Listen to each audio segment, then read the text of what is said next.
మరి బుద్ధుడంటే అదే. బుద్ధుడంటే నేను ప్రశ్న అడుగుతాను, మీరు చెప్పండి. అంతకుముందున్న మతాన్ని యథాతథంగా పట్టుకుని అలాగే చెప్తే మనం ఈనాడు బుద్ధుడి పేరు తలుచుకునే వాళ్ళమా?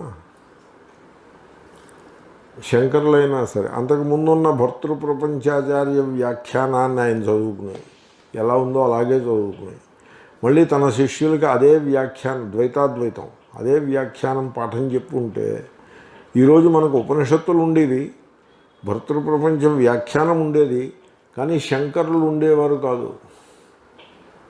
అవునా?